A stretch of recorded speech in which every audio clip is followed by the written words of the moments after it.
One of my favorite images in Grace Cathedral, in the stained glass windows, is that of the Danish philosopher Søren Kierkegaard. He's wearing a dapper purple suit and is sitting in a chair reading a book. And every time I look up at him, I wonder, what book is he reading? And I wonder, what would he think of 21st century life in America? Kierkegaard was very critical of the church of his own time. He was critical of what he called the idea of Christendom, that just by virtue of being a Danish citizen, that automatically made you a Christian. And so, because everybody around them thought they were Christians, he wanted to explain to them that being a Christian is not just a matter of being born in a certain place and time, that we're none of us really Christians already, but we're on our way to becoming Christians as we try to follow the very difficult teachings of Jesus. You know, one of those teachings is love your neighbor as yourself, and that's incredibly difficult. And he wanted to get across how difficult a true relationship with God is. And so he invented this thing which he called indirect speech. When you're speaking to people who think they already know the truth, it's a way of shaking them up, helping them to see the world in a different way. And this indirect speech he practiced by inventing characters, pseudonymous characters, and then writing essays and articles through their perspective. And by doing this, he hoped to move people from immature stages of religiousness up to a more mature faith.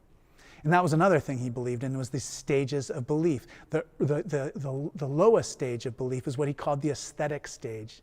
And those are people who are living just for pleasure. They feel very strongly that they don't want to actually become a particular thing because they want to be open to every possibility. The main example of that is a little essay he wrote called the Seducers Diary. And it was obviously written from the perspective of a seducer trying to convince a young woman to fall in love with him. So Kierkegaard describes all these different stages, all the way up to the final stage. Religiousness B is what he calls it. And it's the stage where we begin to fully grasp the mystery of the infinite becoming part of the finite world. And this wonder, this extraordinary mystery, it's at the very source of our being. And one of my favorite books that Kierkegaard wrote was a book called Fear and Trembling. Again, it was written by a pseudonymous author who was looking at Abraham in the Bible. God asked Abraham to kill his only son. And the author of the pseudonymous work in Fear and Trembling says, who can understand Abraham? And the point that Kierkegaard was trying to get at is how impossible it is to understand faith from the outside. It's something that gives believers great comfort and a great sense of connection to the world, and yet it's impossible for them to adequately describe what it is that they're experiencing.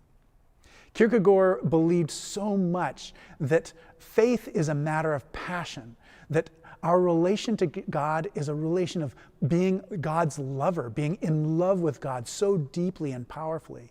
And I find this description of what it's like to be a person of faith incredibly compelling.